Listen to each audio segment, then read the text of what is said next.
4 বছর ধরে বাচ্চার চেষ্টা কেন হচ্ছে না? 7 বছরে বিয়ে, কিন্তু এখনো কোলে সন্তান নেই। ডাক্তারের কাছে গেছেন, রিপোর্ট করেছেন, টেস্ট দিয়েছেন, তবুও বাচ্চা আসছে না।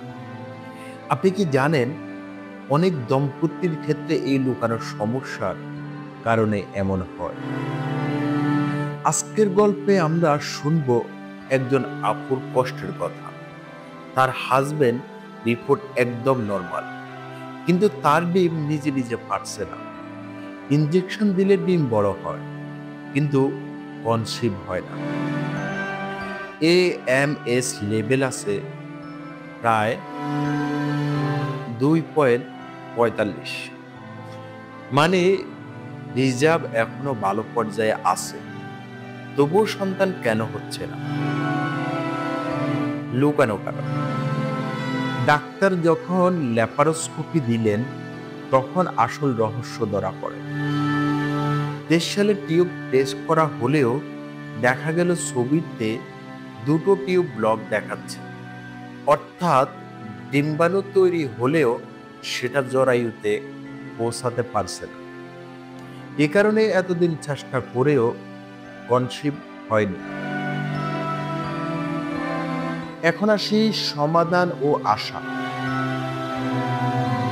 এখন ডাক্তারের অপারেশনের জন্য প্রায় 1,70,000 টাকা চাইছে।